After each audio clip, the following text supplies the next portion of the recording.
In 1864, a group of pioneers were sent eastward from Parowan, Utah, over the old Spanish Trail to establish a town they eventually named Panguitch, which means fish in the Paiute language. Now, Panguitch sits at an altitude of 6,660 feet and has a very short growing season. So late that summer, just as they were hoping to harvest their first crops, they got surprised by an early killing frost and heavy snow. Well, at first, they tried harvesting the immature green wheat heads and boiling and eating them. It tasted awful and wasn't nourishing. So then they tried to live off fish and wild game, but they couldn't get near enough to feed everybody. They tried sending a group north to Gunnison, to the flour mill, but they couldn't get through the deep snow.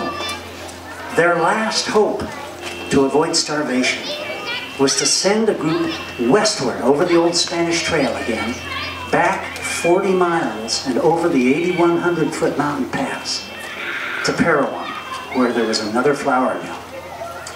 7 men volunteered to make the perilous journey. All they would have to keep from freezing to death in the bitter cold nights on those high mountains was the quilts off their beds. The leader and the oldest member of the expedition was 66-year-old Jesse Lauder. How many of you are 66 years old or older? Yeah. He was a carpenter and had survived other duels with this enemy named starvation. Then there was 50-year-old Thomas Jefferson Adair, or if you're from southern Utah, Thomas Jefferson Adair, who was a hunter, wheelwright, cooper, furniture maker, and a former sharpshooter in the Seminole Wars in Florida. At one time, he single-handedly held off an entire mob who wanted to tar and feather him for joining those Mormons. After all, he was the star tenor in the Methodist choir. But they knew he was a crack shot, and they wouldn't dare show their faces over the ridge line because they knew Thomas could get them. Well, he won that battle, but he later lost the battle with cholera off Mount Pisgah, Iowa, where he had to bury his wife and 2 children. He didn't want to lose again. Then there was 21-year-old Alexander Matheson from Dundee, Scotland, who 3 months earlier had married Lydia Evans. She was pregnant with their first child. 4 more men rounded out the 7-man expedition. They started off with a light wagon pulled by 2 teams of oxen, thinking that those 2 teams could just push their way through the snow. But by the time they got only to the 7,000-foot level of Lower Bear Valley, the oxen could no longer pull through the snow. They had to abandon the wagon, break out the hay they'd brought for the oxen, and they tried to walk across the surface of the snow. But the crust wasn't strong enough to support their weight. They kept breaking through into waist-deep snow. You can't move in waist-deep snow. So then they tried forming a single file line with the lead man pounding with his fists and stomping with his feet to form a narrow slit, and those behind deepening and widening of the trench. And then as the lead man became exhausted, they would rotate around. But very soon, they could tell they were never going to make it in time to save either themselves or their families back in Panguitch. Will you help me keep a trail-breaking rhythm? As you hear, first of all, tell you what, let's not clap, let's stomp. There you go. You'll hear first from Thomas Jefferson Adair, and then from Alexander Matheson. I fought Seminoles in Florida, held Alabama, Marks Bay, fought cholera at Mount Pisgah, and lost 3 of my family to the grave.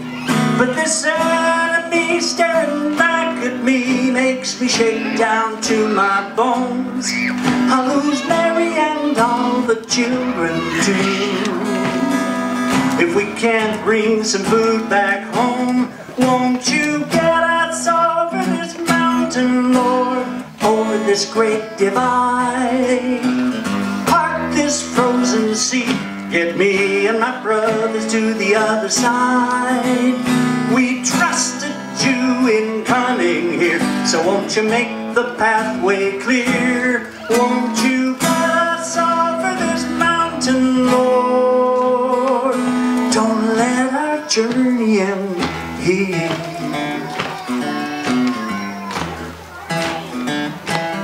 Lydia's beautiful and dutiful.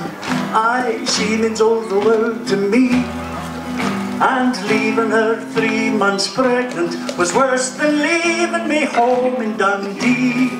But although I feared, yet I volunteered, 'cause there's just no other way. I'll lose Lydia and my firstborn too.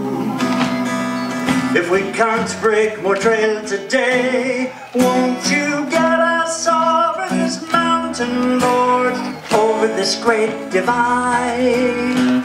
Part this frozen sea, get me and my brothers to the other side.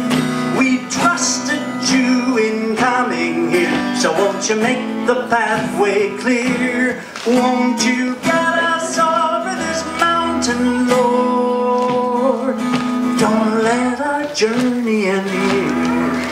There isn't time to build an ark, no wings on which to fly, no path around and no tunnel underneath the mountain high. So Lord, we need a miracle like we've never needed one before.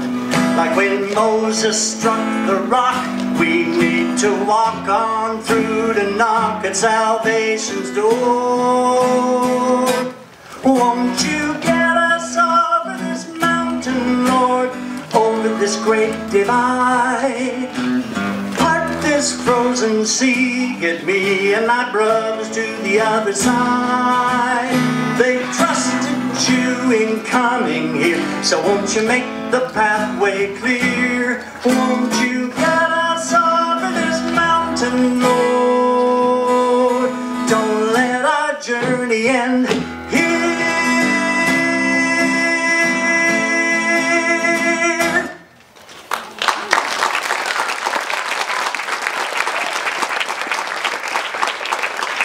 So I suppose you'd like to know how it turned out. Well, they figured they needed divine help. So one of them unrolled his bedroll, his quilt, from off his back, spread it out over the surface of the snow, and they climbed up out of the trench they'd been making. They knelt in a circle, each taking a turn to pray. At some point in that process, one of them said, "Brethren, as long as we're on this quilt, we're not breaking through the crust of the snow." The quilt acted like a giant snowshoe, spreading their weight over a larger surface area. So they took out another quilt, and laying it in line with the first, and advancing from one quilt to the next, always pulling the rear quilt up to become the front quilt, they began quilt walking over the mountain, 19 miles, until they got to Paragona, where they took a wagon down to Parowan, got 7 100-pound sacks of flour, put them on their back, and went back to Paragona and started quilt walking up Little Creek Canyon again, through Upper and Lower Bear Valley to their wagon, put the flour in the wagon, and went back to Penguins and saved the village from starvation. That's why to this day they have a quilt walk festival the second weekend in June, next weekend. And they have a quilt walk park in the center of town with a statue of Jesse Lowder throwing out a quilt as if he were going on a picnic, but he's really going to save a village.